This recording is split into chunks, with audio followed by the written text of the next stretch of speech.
student बच्चों again with Dr. Kamran. Today the topic of discussion which we have started in previous lecture, uh, making variable as a subject. हम एक previous lecture में start किया था. Okay, in previous lecture मैंने आपको I just have cleared you कि what is my examiner requirement in this topic. Examiner requirement in this topic, subject variable should be positive. Again repeat कर रहा हूँ, it should be simplified form as per the examiner. Second, no coefficient, constant and divisor should be attached with subject variable.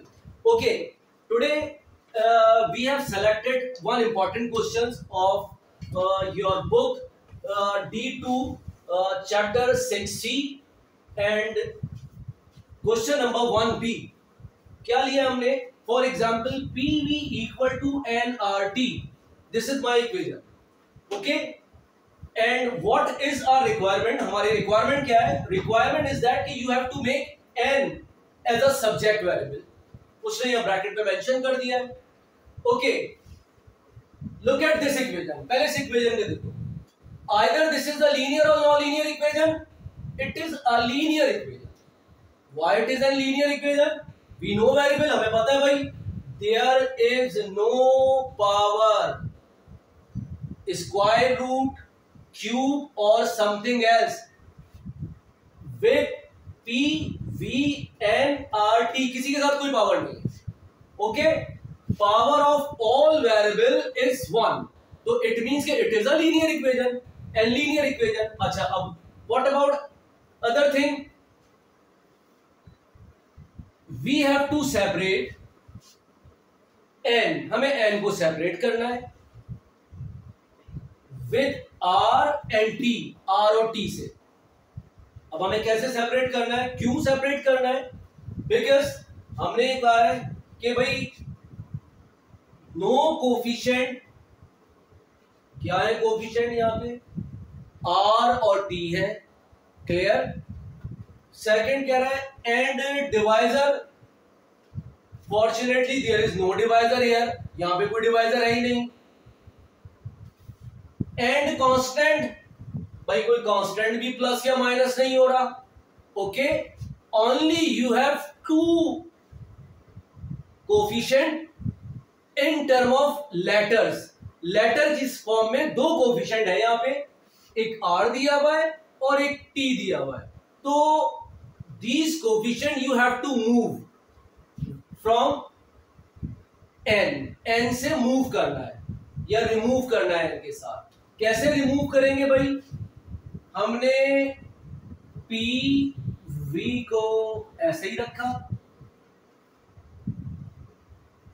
इसको उठाकर equal to के इस तरफ ले आऊंगा.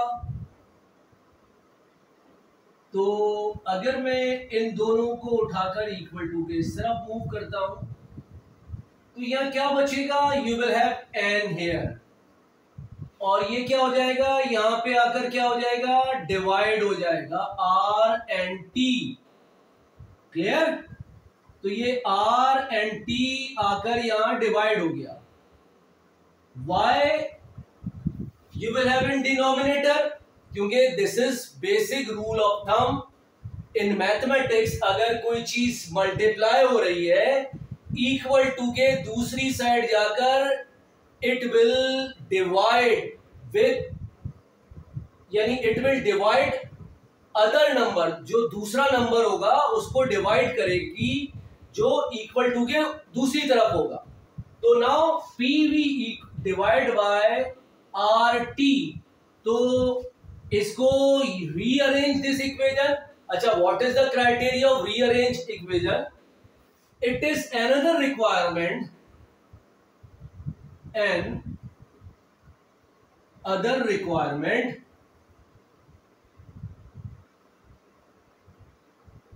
और स्टैंडर्ड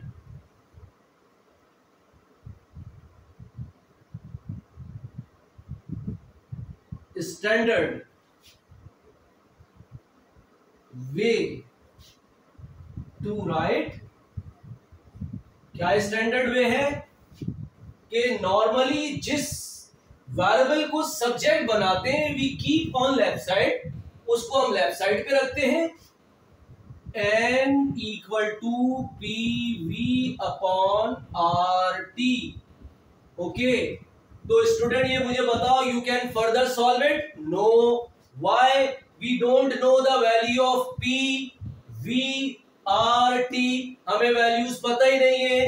तो now this is the simplified form of our answer as per examiner requirement। इससे ज्यादा सिंप्लीफाइड नहीं हो सकता। दिस इज आवर आंसर, ये हमारा आंसर है according to examiner requirement. Clear? It can not be solve further, ये फर्दर सॉल्व नहीं हो सकता। Okay, now move towards another question. हमने कौन सा क्वेश्चन सेलेक्ट किया यहाँ पे गाइस? हमने सेलेक्ट किया है question number D in our book. अब इसको रब कर रहा हूं, क्वेश्चन नंबर डी। या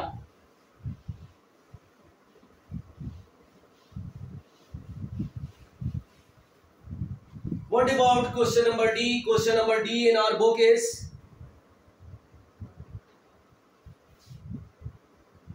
D are equal to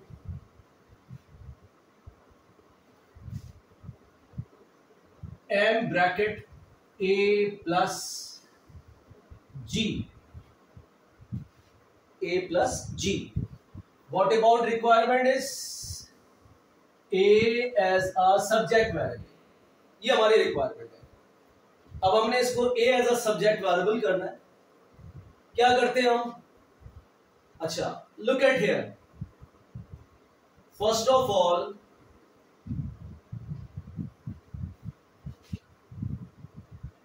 look this a,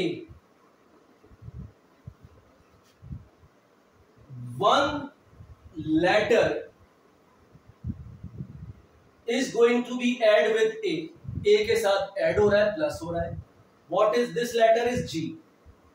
okay, what about another factor? दूसरी चीज क्या है? आफ्टर ब्रैकेट एक लेटर मल्टीप्लाई हो रहा है। ठीक है, क्या दो चीजें हमें सेपरेट करनी है? देखो, हमें सेपरेट करनी है एक जो ब्रैकेट के बाहर m मल्टीप्लाई हो रहा है in the form of coefficient with this letter a, और दूसरी चीज हमें रिमूव करनी है with, यानी जो ऐड और सब्ट्रैक्ट हो रहा है with a। क्यों? मैंने क्या कहा था? look at this requirement, this is our requirement, no coefficient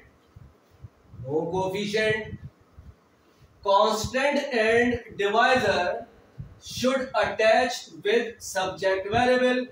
constant attach हो रहा है, fortunately there is no divisor here, तो it means के यहां दो चीजें अटैच हो रही हैं, one coefficient after outside the bracket, another one is you have the plus g with a के साथ g भी है। तो अबे हमें मूव करना है, तो सबसे पहले ब्रैकेट के बाहर वाली टर्म को मूव करते हैं, क्योंकि ये दोनों के साथ है। ये फैक्टर आउट जो टर्म हुई भी होती है, सबसे पहले उसको मूव करते हैं। तो अब हम क्या कर रहे हैं?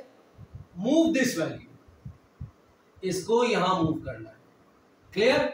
अब क्या फॉर्मूला है हमारे पास भाई? कीप इक्वालिटी हियर, हमने इक्वालिटी रखी, इसको मूव करूंगा तो क्या होगा? It is in multiplicative form, ये मल्टीप्लाई हो रहा है, तो इट बिकम्स डिवाइड, ये क्या हो जाएगा? डिविजर फॉर्म, डिवाइजर फॉर्म में आ जाएगा। तो अब यहां क्या हो जाएगा? ये r के साथ m आ जाएगा।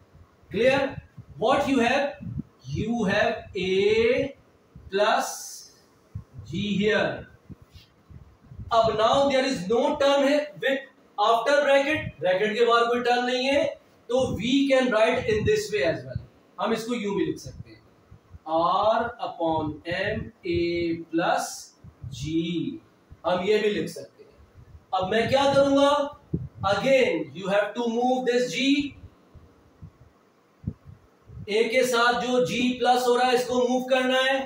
ऑन अदर साइड इसको इधर लेकर आ रहा हूं, तो क्या होगा? ये प्लस हो रहा है, तो ये क्या हो जाएगा? माइनस हो जाएगा। r upon m still here, and now you have g minus g and a is here.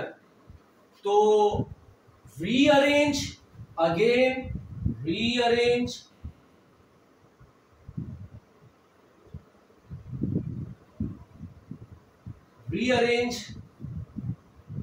as per standard rule.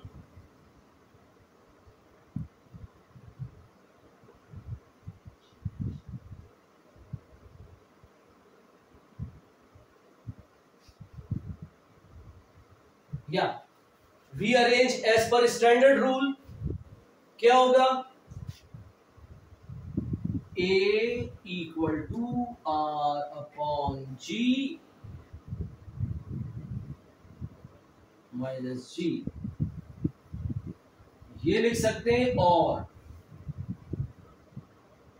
मैं इसका एलसीएम लेकर भी लिख सकता हूं।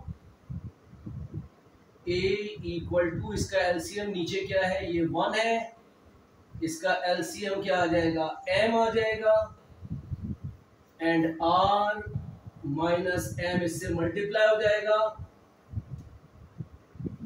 m g. So you can write in this way. Both are correct answer. This is your answer. These are your answer.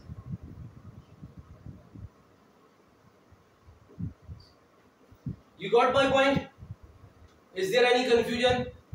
So we have solved 2 questions from basic level. Basic level से हमने question number यानी exercise number 6C book D2 mathematics basic level के हमने 2 questions कर लिए। बाकी remaining you can solve yourself, आप आसानी से कर सकते हो।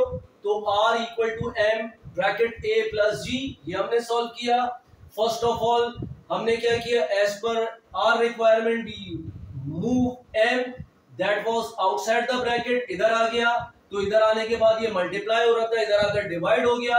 You have a plus G here, फिर उसके बाद g को इधर लेकर आ गए, वो माइनस में कन्वर्ट हो गया, and you rearrange this equation as per standard rule, और finally you get the answer. Okay, इंशाल्लाह we will move towards another question of this book. Thank you so much.